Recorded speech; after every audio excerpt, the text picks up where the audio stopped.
시청자 여러분 안녕하십니까? 뉴스7의 김명우입니다. 북한이 우크라이나를 침공한 러시아의 대규모 병력을 파병했다고 국정원이 확인하면서 우리뿐 아니라 전 세계가 예의주시하고 있습니다. 실제 이 전쟁에 어떤 영향을 미칠지는 지켜볼 일입니다. 그러나 어떤 시기든 전 세계 안보 지형을 어지럽힐 것이란 관측은 일관되게 나오고 있습니다. 이런 상황에서 이번엔 러시아에서 훈련 중인 것으로 추정되는 북한군 모습이 공개됐습니다. 먼저 이정민 기자가 보도합니다. 일렬로 선 군복 차림의 남성들이 보급받은 군수품을 가방에 넣고 다른 보급줄로 이동합니다. 한 남성이 종이 상자를 들어 보이자 분명한 북한 억양의 말이 들립니다. 우크라이나군 소속 전략소통정보보안센터가 북한군이 러시아 극동 세르기예프스키 훈련장에서 러시아 군수품을 보급받는 모습이라며 공개한 영상입니다. 블라디보스토크 프리모스키 군 훈련장에서 북한 군인으로 보이는 수십 명이 줄지어 뛰는 모습도 SNS에 퍼졌는데 여기서도 북한말로 추정되는 음성이 들립니다. We know about 10,000 soldiers of North Korea that they are preparing to send fight against us. Really urgent thing. 미국을 비롯한 서방국과 우크라이나 지원 방안을 논의한 영국 스타머 총리는 러시아 사정이 그만큼 좋지 않다는 점을 보여준다고 설명합니다. If it's true, then to my mind, it shows a level of desperation with Russia, in a difficult position in numbers of casualties. 국제사회에 강한 우려가 터져나오는 가운데 이달 초 북한군 파병 보도에 가짜뉴스라며 부인했던 러시아는 아무런 입장을 내지 않고 있습니다. TV조선 이정민입니다. 이제 전쟁에 북한군이 실전 투입되는 건 시간 문제로 보입니다. 우크라이나 정보당국은 북한군 수천 명이 투입되는 시점을 다음 달 1일로 전망하고 있습니다. 현재 우크라이나가 일부 영토를 장악 중인 러시아 본토 쿠르스크 지역에 우선 배치될 가능성이 크다는 겁니다. 계속해서 홍현주 기자입니다. 우크라이나 국방부 정보총국장은 미국 군사 매체 러시아 극동 지역에서 훈련 중인 북한군 가운데 선발대 2,600명이 다음 달 1일 싸울 준비가 될 것이라고 밝혔습니다. 이들이 처음 투입될 지역은 지난 8월 우크라이나군이 기습작전을 수행해 현재 영토 절반을 확보 중인 러시아 서남부 쿠르스크주로 예상했는데 이곳은 2차 세계대전 당시 소련이 독일군을 상대로 대승을 거둬 전쟁의 흐름을 뒤바꾼 장소기도 합니다.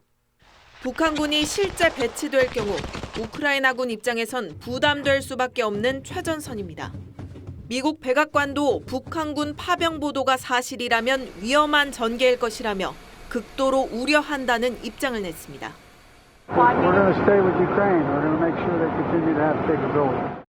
이런 가운데 우리 정부는 북한군이 지난 여름부터 평양 등 후방 행정부대 병사들을 전방에 차출할 정도로 전방 군단 병력이 부족한 정황을 포착한 것으로 알려졌습니다.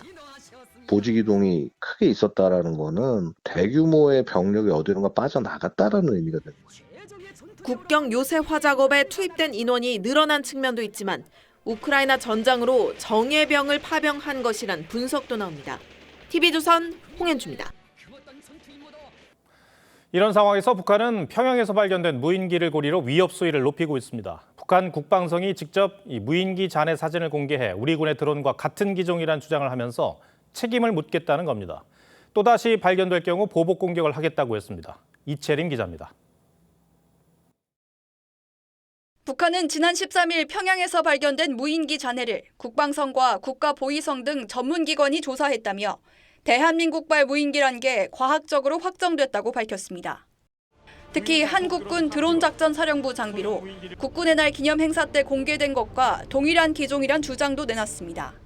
100km 밖에서도 방정면을 정찰 감시할 수 있는 중고도 정찰용 무인 항공기 MUAV가 사열대 앞을 통과하고 있습니다. 북한은 발견 당시 무인기가 나무에 걸려 있는 모습과 함께 과거 신원식 국가안보실장이 군 장성들과 함께 무인기를 살펴보는 사진까지 공개하며 결정적 물증을 확보했다고 발표했습니다. 북한은 무인기가 대북전단 살포에 사용됐을 가능성이 높다면서도 결론은 아직 미정이라며 영공을 무단 침범한 또 다른 사례가 될 수 있다고도 주장했습니다. 그러면서 또다시 무인기가 발견될 경우 즉시 보복하겠다며 국경부근 포병연합부대와 화력부대는 완전 전투 대기 태세를 유지할 거라고 위협 수위를 높였습니다. 또다시 발견 확정될 때에는 공화국 주권에 대한 엄중한 군사적 도발로 선전포고로 간주될 것이며 즉시적인 보복 공격이 가해질 것이라고. 합참은 북한 주장에 확인하거나 대응할 필요가 없다는 입장이라며 무대응 기조를 유지했습니다. TV조선 이채리입니다. 그런데 우리 군 무인기와 유사하긴 하지만 석연치 않은 부분도 있습니다. 북한은 무인기에 삐라 살포통이 부착돼 있었다고 주장했는데 우리 군 무인기는 이 초소형 카메라를 달고 오랜 시간 떠 있어야 해 탑재 중량이 수백 그램 정도밖에 안 됩니다. 이 때문에 무인기 복제 가능성도 거론됩니다. 계속해서 윤동빈 기자입니다. 북한 국방성은 평양에서 발견됐다는 무인기에 대해 기체 아래에 삐라 살포통이 그대로 부착되어 있었다고 주장했습니다. 하지만 북한이 공개한 사진은 무인기 윗부분과 측면 부분이었고 전단 살포통이 부착된 모습은 보이지 않았습니다. 특히 북한이 우리 무인기라고 밝힌 드론작전사령부의 원거리 정찰용 드론 이륙 중량은 16.5kg으로 기체 무게와 연료를 빼면 탑재 중량은 수백 그램으로 알려져 있습니다. 정밀 소형 카메라 한 대 정도만 실을 수 있을 뿐 대북 전단 살포는 불가능하단 겁니다. 정찰용 카메라만 장착할 수 있을 뿐 북한이 공개했던 전단통을 탑재할 경우 평양까지의 왕복 비행은 불가능한 것으로. 이 때문에 일각에선 북한이 우리 무인기를 복제했을 가능성도 제기합니다. 그 수준을 잡을 수가 없는 거죠. 국방부 수준 거를. 대신 욕을 하고 싶으니까 그 비슷하게 띄워서 그 빌비로. 북한은 지난해 6월 공격형 무인기 샛별 9형과 정찰용 샛별 4형을 공개했는데 이때도 외형만큼은 각각 미군의 리퍼 글로벌 호크와 흡사하다는 평가가 나왔습니다. 북한 주장에 대해 우리 군이 긍정도 부정도 하지 않는 가운데 북한이 실제 우리 군의 무인기를 확보해놓고 전단 살포용이란 주장을 하는 것이란 분석도 나옵니다. TV조선 윤동빈입니다. 북한과 러시아의 밀착이 심상치 않습니다. 이 대규모 북한 병력이 전쟁에 투입된다는 건 그 자체만으로도 이 세계 안보의 악재란 점에서 국제사회는 깊은 우려를 나타내고 있습니다. 국방부 출입하는 차정승 기자와 더 얘기 나눠보겠습니다. 자, 이제 북한군이 최전선에 배치될 것이라는 전망이 나옵니다. 네. 이 실전에 투입이 되는 거라고 보면 됩니까? 네, 그렇습니다. 우크라이나 전쟁 2년 8개월 동안 죽거나 다친 러시아군 병사가 61만 명이 넘습니다. 이 죄수들까지 징병할 정도로 병력이 부족한 만큼 이 북한군의 실전 배치는 일단 예정된 수순이라고 봐야겠습니다. 어떻게 배치될지도 관심인데 북한군은 해외 경험 자체가 사실상 거의 없지 않습니까? 또 러시아와 말도 통하지 않기 때문에 러시아군과의 연합작전보다는 이 최전방의 한 지역을 전담하는 방식이 거론됩니다. 실제 북한군 10,000명을 순차적으로 러시아 전쟁으로 보낼 경우 이 많은 사상자가 나올 수 있다는 점과 이 장마당에서 자란 북한 MZ 세대들이 탈영하거나 또는 망명할 가능성은 북한 입장에서도 고민일 겁니다. 부상자들을 본국으로 후송하는 과정에서 민심 위반 등 후폭풍도 일 수 있는데 김정은은 이를 모두 감수한 걸로 보입니다. 예.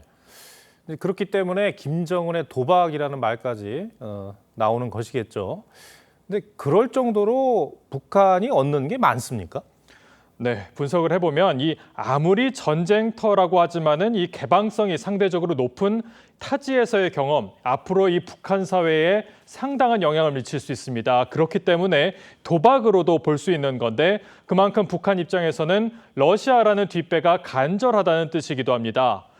지난 6월 북러가 새로 체결한 북러 조약 4조에는 군사 개입 조항이 있는데요.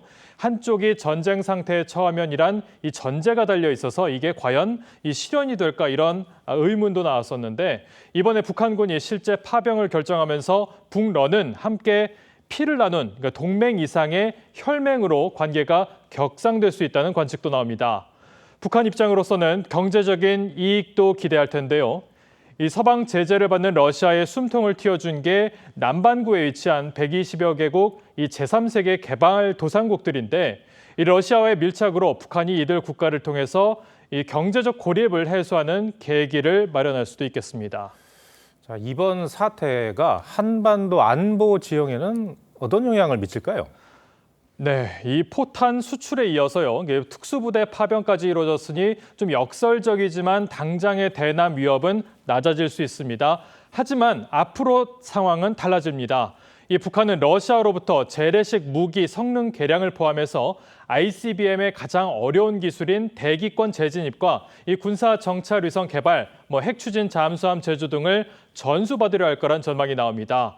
앞서 설명드린 북러 조약 4조에 따라서 평양이 이 위기에 빠졌을 때 푸틴도 가만히 보고만 있지는 않을 거란 점에서 우리 대비가 필요한 상황입니다. 네. 북한이 미국 대선을 앞두고 일단 당장 미국의 관심 끌기에는 성공한 것으로 보이네요. 네, 그렇게 봐야 되겠죠.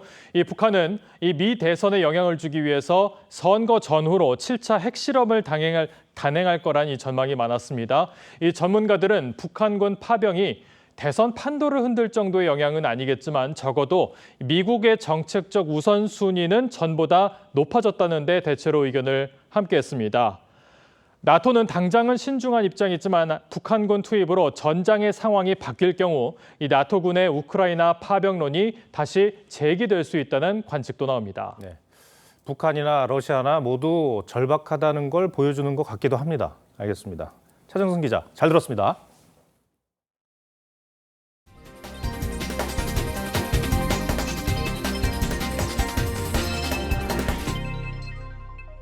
어제 세차게 내린 가을비가 그치고 오늘 아침 파란 하늘이 드러나나 싶더니 다시 비가 내리면서 쌀쌀해졌습니다.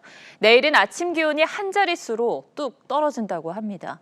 이렇게 금세 떠날 것 같은 가을의 정취를 만끽하려는 사람들로 곳곳은 붐볐습니다. 주말 풍경은 조윤정 기자가 취재했습니다. 청계천을 따라 줄지어 앉은 시민들. 저마다 책 한 권씩이 손에 들려 있습니다. 책 여기 있는 걸로 골라서 공감되는 내용들을 골라서 읽고 있었습니다. 숲속 공원에서도 시원한 가을 공기를 마시며 독서 삼매경에 빠집니다. 숲속 곳곳엔 이렇게 책을 읽을 수 있도록 자리 옆에 책들이 마련돼 있습니다. 숲속 길도 있고 그냥 걸어도 되게 좋은 것 같고요. 책 평소에 읽어보자 생각만 하신 분 한번 오면 좋을 것 같아요. 분홍빛 얼굴을 활짝 피운 코스모스를 보면 굳은 날씨도 아쉽지 않습니다. 역시 가을은 코스모스잖아요. 코스모스가 조금 더 오래 있으면 좋겠어요. 3, 2, 1, 가마솥아 열려라! 2000인분 하얀 쌀밥에서 모락모락 김이 납니다. 곳곳에서 열린 축제들로 풍성한 가을을 실감케 했습니다. 맛이 맛있어요. 또 뭐 공기도 좋고 뭐라 그래야 돼? 또 물도 좋고 그래서 이제 이춘살이 되게 맛있는 걸로 알아요. 내일은 전국이 대체로 맑은 가운데 아침 최저 기온이 오늘보다 5에서 10도가량 뚝 떨어지겠습니다. 바람도 강하게 불어 외출할 때 외투가 필요하겠습니다. TV조선 조윤정입니다.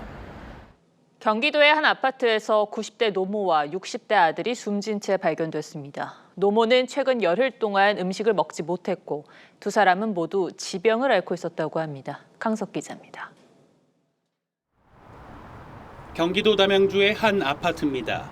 어제 오후 4시 20분쯤 이곳에 사는 90대 노모와 60대 아들이 집안에서 숨진 채 발견됐습니다. 경찰에 신고한 건 이들과 함께 살고 있는 60대 둘째 아들이었습니다.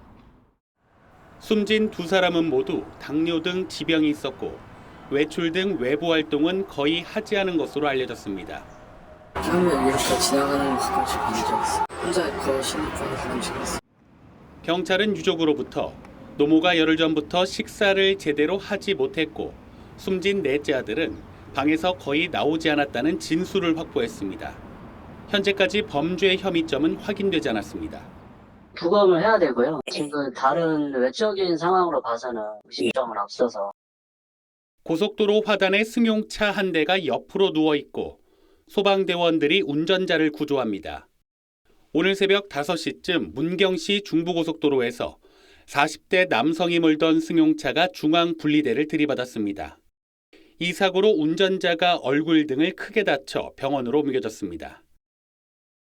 전북 전주에서는 50대 여성이 몰던 승용차가 앞서가던 차를 추돌해 2명이 다쳤습니다. TV조선 강석입니다. 다른 사람의 공인중개사 자격증을 빌려 부동산 중개업소를 차려놓고 불법 중개를 해온 일당이 있습니다. 4년 동안 무자격으로 맺은 매매나 임대 계약이 1,400건이 넘는데 계약 전에는 공인중개사의 신분도 확인하는 게 좋겠습니다. 한지은 기자가 보도합니다. 한 부동산 커뮤니티에 올라온 전세 매물 광고입니다. 전세대출 전문, 매물 최다 보유 등 중개업소 홍보 문구와 함께 주말이든 휴일이든 상담 연락을 하라고 적어놨습니다. 하지만 대표 공인중개사의 이름을 올린 진모 씨는 매달 150만 원을 받고 자격증만 빌려준 상태였고 실제로는 회사원 이모 씨가 운영하는 무자격 중개업소였습니다. 회장님 아가씨인가 봐. 그 등록증이 없어. 그 애들을 많을 때는 7명 막 이렇게. 이 씨는 2018년부터 이른바 실장으로 불리는 중개보조원들을 고용하고 활발하게 매매나 임대 계약을 중개해 수익을 올렸습니다. 고용된 중개보조원 30여 명은 빌린 자격증으로 운영되는 업소라는 사실을 알고도 근무했습니다. 이들이 맺은 부동산 계약이 4년 동안 1,440건에 달합니다. 하지만 결국 수사당국에 덜미가 잡혔고 자격증을 빌려주고 빌린 2명 외에도 고용된 보조원 31명 모두 1심에서 250만 원에서 500만 원의 벌금형을 선고받았습니다. 재판부는 공인중개사 업무의 전문성을 훼손하고 거래 질서를 어지럽혀 죄질이 좋지 않다고 밝혔습니다. 전문가들은 무자격 중개업소를 이용할 경우 전세 사기 등 피해를 입을 수 있어 계약 전 개업 공인중개사의 신분을 반드시 확인해야 한다고 조언합니다. TV조선 한지은입니다. 최근 전방 군부대에 중국산 CCTV 1,300여 대가 설치된 사실이 드러나 부랴부랴 철거했죠. 군부대뿐만이 아니었습니다. 서울에 달아놓은 방범 CCTV 가운데 중국산이 2,600개가 넘는 것으로 취재됐습니다. 중국이 마음먹고 해킹하면 서울시대 구석구석을 들여다볼 수도 있는 건데 걱정을 안 할 수가 없습니다. 신유만 기자가 중국산 CCTV 공포에 오늘의 포커스를 맞췄습니다. 우산을 쓴 여성이 한 남성으로부터 작은 가방에 담긴 물건을 넘겨받습니다. 화면을 키워서 보니 여성의 얼굴 표정까지 세밀하게 드러납니다. 사실 이 여성은 TV조선 취재기자입니다. 그리고 이 장면을 찍은 건 중국산 CCTV 카메라. 이렇게 우리 골목골목을 비추는 방범 CCTV에도 중국산이 깔려 있습니다. 서울시에서 운영하는 전체 방범 CCTV 중 2.6%에 해당하는 2,600여 대가 중국산인 것으로 확인됐습니다. 대통령실, 국방부 등 중요 시설이 위치한 용산구가 중국산 비중이 17%로 가장 높았습니다. 개수로는 성북구가 586개로 가장 많습니다. 방범 CCTV를 해킹하면 집을 비운 틈을 노려 절도 등 범죄를 저지를 수 있습니다. 누군가를 만나는 등의 사생활 영상으로 협박을 할 수도 있습니다.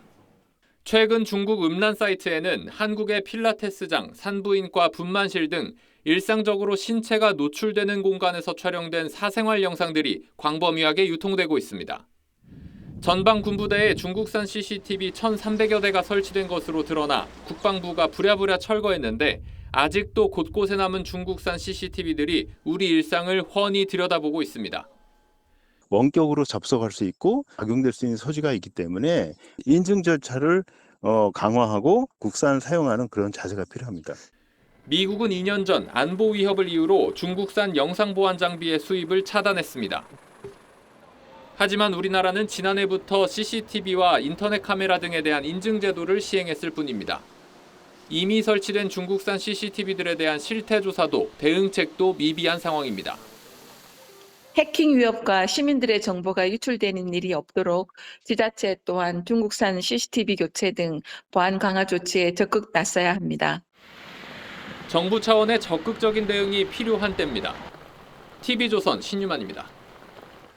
정치권 소식으로 이어가겠습니다. 민주당이 검찰총장 탄핵을 공식화한 가운데 김건희 여사에 대한 검찰의 압수수색 영장 봐주기 논란도 계속되고 있습니다.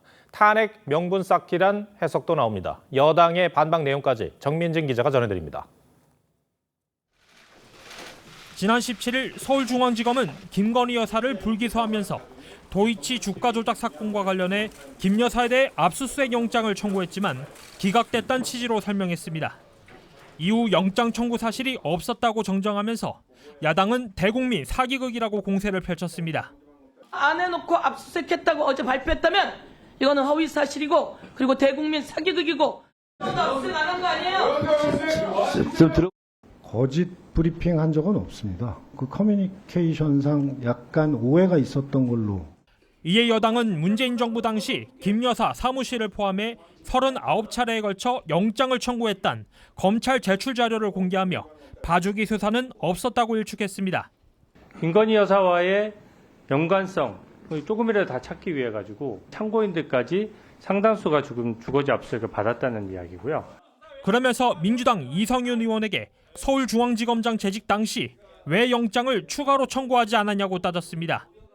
그것은 봐준 것이 아니라 영장조차 집행 못할 정도로 소명할 증거가 없었던 것이고요.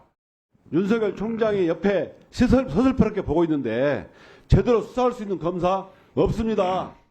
김건희 여사 불기소를 헌정농단으로 규정한 민주당은 검찰의 해명을 납득할 수 없다며 심우정 검찰총장과 이창수 서울지검장 탄핵도 계획대로 당론 추진할 예정입니다. TV조선 정민진입니다. 김건희 여사 의혹을 겨누는 민주당은 국정감사가 끝난 뒤 본격적인 장외투쟁을 예고했습니다. 모레 윤 대통령과 만나는 한동훈 대표를 향해선 특검 수용을 요구하라고 압박했습니다. 여당은 그런 방식으로 이재명 대표 사법 리스크를 가릴 수는 없다고 지적했습니다. 최원희 기자가 보도합니다. 민주당은 국민의힘 한동훈 대표의 김건희 특검법 반대 이유를 두고 여전히 대통령 하부 조직이라며 비판을 이어갔습니다. 거부될 걸 알면서 더 가능성, 현실성 없는 것들을 반복하고 있잖아요. 한 대표가 대통령실에 제시한 김 여사 관련 3대 요구안인 인적 쇄신과 공적 활동 자제, 의혹 규명 조치 협조는 입에 발린 소리라고 깎아내렸습니다. 윤석열 대통령 면전에서 특검을 받으라고 요구하십시오. 그게 한 대표가 말하는 국민 눈높이입니다. 민주당은 특히 국감 종료와 함께 장외 집회로 윤 대통령 비판 여론을 키울 계획입니다. 탄핵준비 의원연대 소속 강득구 의원은 닉슨 대통령은 탄핵을 앞두고 사퇴를 선언해 퇴임 대통령으로 남았지만 불행하게도 윤 대통령은 탄핵당한 박근혜 전 대통령의 뒤를 따르고 있다고 했습니다. 반면 국민의힘은 민주당을 향해 다음 달 이재명 대표 1심 선고를 앞두고 촛불 선동을 멈추라고 했습니다. 억지 특검법을 반복 발의하는 것은 자당 대표의 사법 리스크를 희석시키려는 속셈으로밖에 보이지 않습니다. 한 대표는 모레 윤 대통령과의 만남에서 민생 문제 논의와 함께 3대 요구안을 관철시켜 특검 공세를 막아내겠다는 입장인데 여권 일각에선 대통령실이 전향적으로 태도를 바꿀 가능성은 낮다는 우려도 나오고 있습니다. TV조선 최원입니다. 네, 우리나라가 마약 청정국이라는 말은 옛말이 된 지 오래입니다. 더 큰 문제는 청소년 마약 사범이 급증하고 있는 건데 그 배경에 다이어트 약이 있습니다. 변정현 기자가 취재했습니다. 10대 청소년 A양은 1년째 병원에서 약물 중독 치료를 받고 있습니다. 여러 종류의 마약에 손을 댔는데 시작은 일명 다이어트 약으로 불리는 향정신성 의약품이었습니다. 제가 어릴 때부터 이제 다이어트에 관심이 많았던 아이라 처음 불법 대리구매를 했죠. 심한 비만 환자도 의사가 필요하다고 인정한 경우만 처방하는 약이 불법 유통되는 건데 그 과정에서 다른 마약에도 노출되기 쉽습니다. 자연스럽게 호기심을 유도하게 되는 것도 있고 불법적인 경로로 이 약물들을 구하다 보면 그 판매 책들이 소량씩 사은품을 넣어줍니다. 이처럼 다이어트 약을 시작으로 마약에 빠져드는 경우가 많아지면서 지난해 여성 마약 사범은 4년 전보다 2.5배 급증했습니다. 특히 SNS를 통한 마약 거래가 판치고 있는데 인터넷 사용에 익숙한 10대 마약 사범 증가율이 다른 연령대를 크게 앞선 것도 특징입니다. 10대 청소년들이 다이어트 목적으로 마약류를 쉽게 사고 파는데 이것을 방지할 수 있도록 특단의 범부처 협업이 필요합니다. 청소년 마약 거래와 중독에 대한 맞춤형 대책이 시급하다는 지적이 나옵니다. TV조선 변정현입니다. 서울대병원 노조가 오는 31일부터 무기한 파업에 돌입하기로 했습니다. 전공의들의 집단 행동으로 다른 병원 노동자들이 피해를 보고 있다는 겁니다. 의정 갈등이 여전한 상황에서 간호사 등도 파업에 돌입한다는 소식에 환자와 가족들은 불안하기만 합니다. 신경희 기자입니다.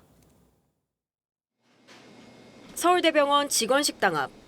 대형 화면에 노조의 파업 찬반 투표를 알리는 게시물이 걸렸습니다. 함께 일하는 의사들을 향한 비판의 메시지도 벽에 가득 붙었습니다. 노조는 의사들의 집단 행동으로 다른 노동자들이 고용 불안에 떨고 있다며 31일부터 무기한 전면 파업에 나서겠다고 밝혔습니다. 전공의 이탈의 경영난 악화로 병원은 지난 4월 비상경영에 돌입해 간호사를 중심으로 무급휴가 신청을 받았습니다. 노조는 임금 인상과 구조조정 저지, 의료대란 책임 전가 등 5가지 사항이 수용되지 않으면 파업을 강행하겠다고 했습니다. 환자들의 불안함은 커지고 있습니다. 만약에 암이 맞다면 상담 처리해야 되는데 그걸 해주시는 간호사분들이 안 계시면 큰일이죠. 사측과 조정에 돌입한 경북대와 강원대 등 전국 16개 병원 노조 역시 파업에 나설 가능성도 있습니다. 의대 증원을 두고 의료계와 정부가 여전히 입장 차이를 좁히지 못하고 있는 상황. 정부는 진정성 있는 자세로 언제라도 대화에 임할 준비가 되어 있음을 재차 말씀드립니다. 의료공백 상황에서 대형 병원 노조마저 파업에 돌입한다면 환자들의 혼란 가중은 불가피할 것이란 우려가 나옵니다. TV조선 신경입니다. 식품 사막이란 표현 들어보셨는지요? 집 근처에 마트나 편의점이 없어서 먹거리를 구하려면 멀리 가야 하는 지역을 말하는데요. 갈수록 인구가 수도권에 집중되면서 이외의 지역은 식품 사막화 현상이 짙어지고 있습니다. 그나마 다행인 건 온라인 업체들이 산간 오지까지 배송 지역을 넓히고 있다는 점입니다. 윤수영 기자가 현장을 가봤습니다. 가파른 도로를 따라 배송 차량이 한참을 올라갑니다. 도로 끝에 작은 집이 보입니다. 예, 고맙습니다. 예, 앞으로 좀 잘 갖다 주시는 거? 11가구가 모여 사는 작은 산골 마을로 생필품을 사려면 걸어서 2시간, 차로 30여 분을 나가야 하는 곳. 예전엔 온라인으로 주문해도 며칠씩 걸렸는데 한 온라인 쇼핑 업체가 빠른 배송을 이 지역까지 확대하면서 이젠 24시간 안에 받을 수 있게 됐습니다. 예전에는 여기까지 이제 물건들이 안 와서 지금은 이제 배송 서비스들이 집 앞까지도 다 가져다 주니까 전혀 이곳에 사는데 불편함이 없습니다. 전국 3만여 개 행정리 중 73%는 식료품 소매점이 한 곳도 없을 만큼 식품 사막 현상이 심각한 상황. 이런 가운데 주로 서울과 수도권에 집중됐던 새벽 배송 지역을 점차 확대하면서 식품 사막 문제의 해법이 되고 있습니다. 한 업체는 3조 원을 투자해 새벽 배송을 전국으로 넓힐 계획도 내놨습니다.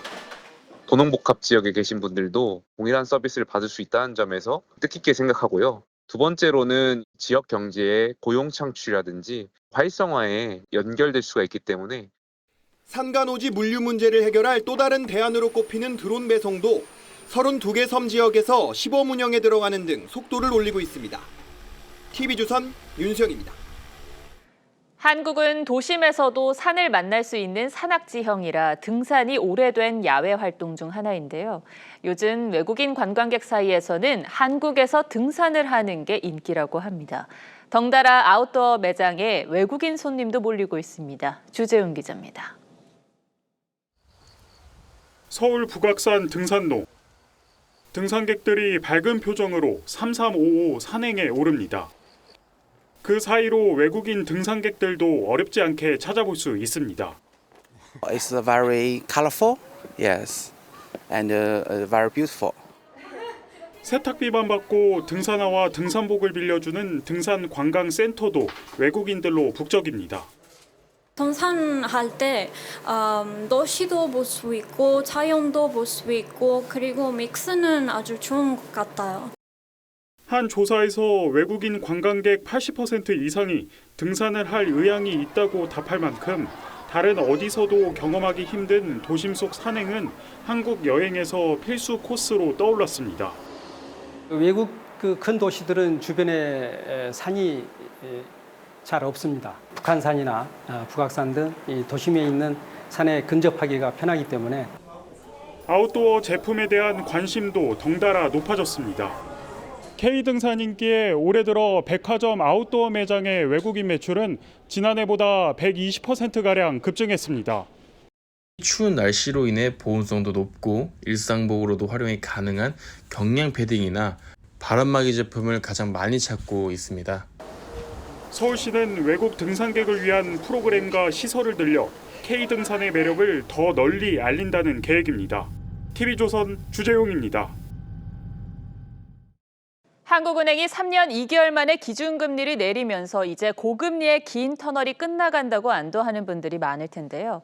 주택담보대출 금리는 최근 오르는 추세입니다. 기준금리가 내려갔는데 주담대 금리는 왜 반대로 오르는지 경제부 김창석 기자와 따져보겠습니다. 자, 김 기자, 대출금리 최근에 얼마나 올랐습니까? 네, 먼저 6개월마다 금리가 바뀌는 주택담보대출 변동금리를 보면요. 지난 16일에 국민은행과 우리은행이 각각 0.04%포인트를 올렸습니다. 5년 동안 금리가 고정되다가 이후 금리가 바뀌는 혼합형도 최근 상승세인데요. 주요 5대 은행으로 보면 9월 말과 비교했을 때 상단과 하단이 모두 0.09%포인트 상승했습니다. 이렇다 보니 대출 수요자들의 부담은 계속되고 있습니다. 기준금리가 내려가가지고 원래 대로 있으면은 저희가 이제 전세 대출 금리라든지 이런 금리도 같이 내려가야 될 것 같은데 소비자 입장에서는 조금 경제적인 부담이. 사실 기준금리가 내려가면 대출금리도 따라서 내리는 게 상식적인데 왜 역행하는 겁니까? 네, 먼저 대출금리 구조를 보시면요. 은행들은 기준이 되는 지표금리에다가 조달 비용 등을 감안한 가상금리를 더하고 여기서 우대금리를 빼서 결정합니다. 그런데 이 가운데 지표금리가 최근 오르면서 대출금리가 오른 영향이 큽니다. 주담대 변동금리는 주로 코픽스, 혼합형은 금융채 5년물이 지표금리인데요. 이 지표금리들이 금리 인하 기대감이 선반영됐다가 기준금리가 내린 이후에는 오히려 오르고 있는 겁니다. 연준 기준금리가 떨어질 때 우리도 같이 떨어질 거라고 시장에서 예상해서 이미 사실 많이 반영된 측면이 있어요.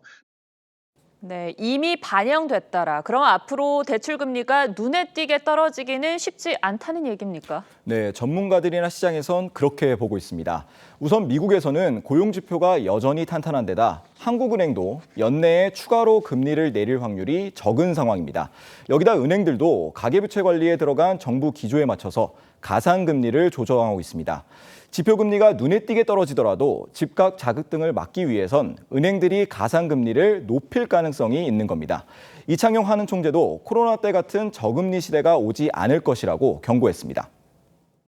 이자율 수준이 예전에 0.5% 수준으로 갈 그 가능성은 굉장히 적기 때문에 돈 빌려도 문제 없구나 이렇게 생각하시면 안 된다는 측면에서 경고를 드린 거고.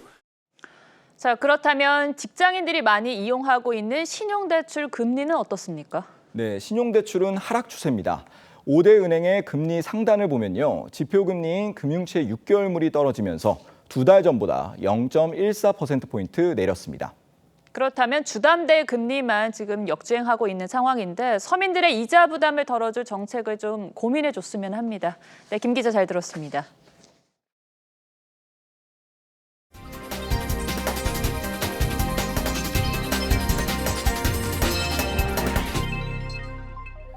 네, 미국 대선의 변수로 꼽히는 사전투표가 시작된 가운데 유권자 절반 이상이 사전투표 의사를 밝혔습니다. 특히 코로나 이후 우편투표 참여율도 부쩍 늘고 있습니다. 워싱턴 이태영 특파원이 우편투표 용지를 소개해드립니다. 미국 대선 우편투표 용지입니다. 공식 우편투표 퍼스트 클래스 메일이라고 쓰여 있습니다. 내부에는 민주당 해리스 후보와 팀 월즈 부통령 후보, 공화당 트럼프 후보와 제이디 벤스 부통령 후보의 이름뿐 아니라 사회주의 정당인 평화자유당, 미국 독립당, 녹색당 등 다양한 후보가 눈에 띕니다. 미국 대선은 상하원과 일부 주지사, 판사 투표도 동시에 합니다. 참여율을 높이기 위한 인증 스티커도 포함됐습니다. 이렇게 우편 투표용지를 보시면은 나는 투표했습니다라고 적힌 스티커가 붙어 있습니다. 한국어와 중국어 등 다양한 국가의 언어가 적혀 있습니다. 우편 투표는 편리함 때문에 이용률이 더 높아지는 추세입니다. Oh, it's just so much easier and less time consuming. And then you can fill it out easy enough, comfort at home, and drop it in the box. 하지만 트럼프는 지난 대선 우편 투표 조작을 주장했고 공화당 지지자들은 현장 투표를 선호하는 경향이 강합니다. But we just still have to deal with the fraud that we've had in previous elections. 사전 투표 중 우편 투표 참여가 높을수록 민주당에 유리하고 대선 당일 현장 투표 참여가 높으면 공화당에 유리한 것으로 분석되고 있습니다. 워싱턴에서 TV조선 이태형입니다. 하마스 수장 시나르 사망을 계기로 이 국제사회에선 가자 전쟁을 이제 정말 끝내야 한다는 목소리가 커지고 있습니다. 그럼에도 전쟁 당사자들은 의지를 꺾지 않고 있습니다. 이스라엘은 시나르 사살 당시 장면을 추가로 공개했고 이 사망 원인도 더 구체적으로 나왔습니다. 황정민 기자입니다. 폐허가 된 건물 앞에서 이스라엘군 탱크 한 대가 공격을 준비합니다. 곧이어 포격이 일어나고 연기가 솟구칩니다. 이곳에서 하마스 수장 시나르가 잔해에 깔려 숨진 채 발견됐습니다. 포격에 앞서 벌어진 총격전에서 시나르는 이미 머리에 심각한 총상을 입은 것으로 전해졌습니다. Cause of death is gunshot wound in the head. He has a bullet in his head and there is a severe traumatic brain injury. 이스라엘 급습을 주도했던 인물까지 사망하자 국제사회는 이제 휴전하라는 압박을 높이고 있습니다. 조 바이든 미국 대통령과 영국, 프랑스, 독일 정상들은 한자리에서 외교적 해결을 촉구했습니다. They have, without question, completely eliminated any immediate threat that Hamas would pose from a military perspective. 하지만 당장 휴전 협상이 가시화할 거라고 낙관하긴 이르단 관측입니다. 이란 최고 지도자 하메네이는 고통스럽다고 애도하며 하마스는 건재하다고 했고 하마스도 항전 의지를 강조했습니다. إلا بوقف العدوان على شعبنا في غزة والانسحاب الكامل منها وخروج أسرانا الأبطال من سجون الاحتلال. 이스라엘은 가자 지구의 공습을 이어가 북부 난민촌에서만 30여 명이 사망했습니다. TV조선 황정민입니다. 네, 티에리 앙리, 디디에 드록바, 이 세계 축구를 호령했던 슈퍼스타들이 서울 월드컵 경기장에 모였습니다. 전설적인 선수들을 한 번에 볼 수 있는 기회에 팬들의 열기는 뜨거웠습니다. 이다솜 기자가 현장을 다녀왔습니다. 4만 관중의 환호성을 받으며 그라운드에 등장하는 선수들.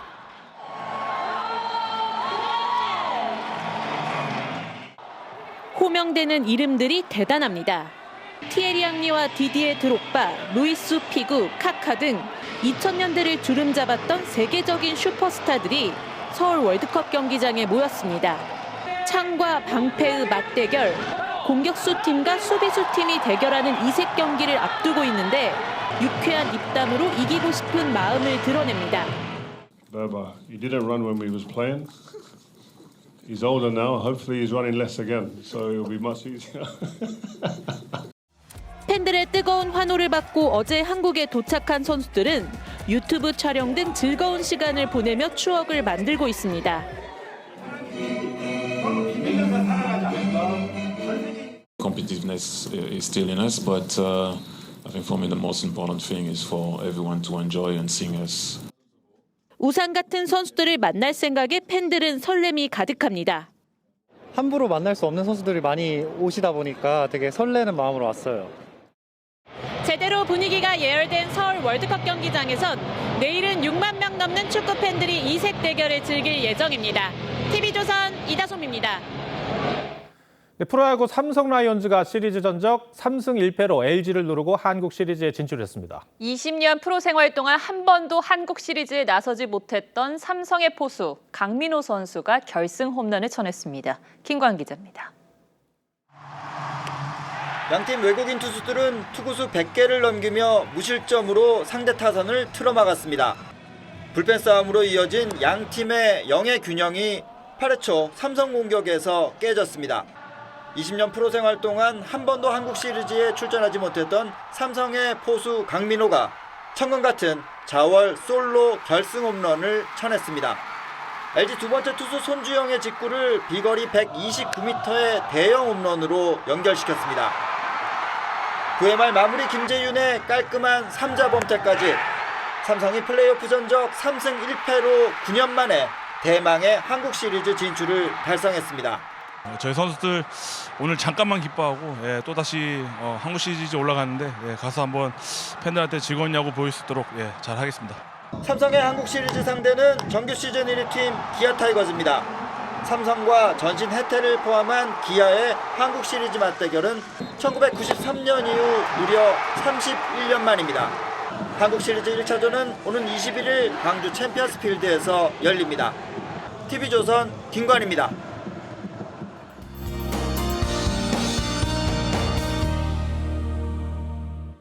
내일 아침에는 옷차림 따뜻하게 하셔야겠습니다. 찬 공기가 내려와 내일 서울의 아침 기온이 8도, 대관령은 4도까지 떨어지겠고요. 찬바람으로 체감 온도는 더 낮겠습니다. 오늘 밤까지 강원 동해안과 산지, 충청 이남 곳곳으로 5에서 20mm의 비가 내리겠습니다. 제주도는 내일 아침까지 비가 더 이어지겠습니다. 강원 높은 산지에는 1cm 안팎의 눈이 내리겠습니다. 내일도 남해안과 동해안, 제주도에는 초속 20m가 넘는 강한 바람이 불겠고요. 하늘은 대체로 맑겠습니다.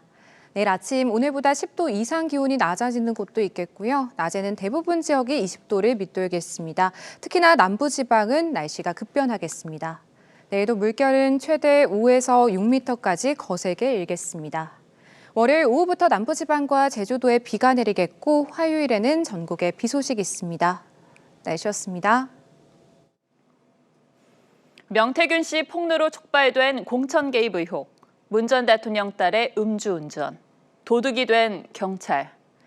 이번 한 주 주로 회자된 뉴스들입니다. 좋은 뉴스는 없고 갈수록 막말과 막장으로 도배되는 뉴스에 TV를 끄게 된다는 말을 종종, 아니 사실 자주 듣습니다. 뉴스를 전하는 사람으로서 복잡한 감정을 느낍니다. 뉴스의 가치를 따질 때 영향력과 시의성, 정보성 등이 복합적으로 작용하지만 대체로 상식 밖의 나쁜 일들이 뉴스가 되곤 하죠. 동전의 훨씬 유쾌한 면은 뉴스가 되지 않는다는 말처럼 말입니다. 그럼에도 식당에서 군인의 밥값을 몰래 계산해준 한 시민, 또 도주하는 음주운전 차량을 경찰과 같이 추격해서 잡은 시민들. 진흙 속에 진주를 찾듯 자세히 보면 이곳저곳에서 사람 냄새나는 좋은 일들도 분명 일어나고 있습니다. 겉으로 드러나진 않아도 더 나은 사회를 위해 움직이는 분들이 있음에 감사합니다. 뉴스7을 마칩니다. 고맙습니다.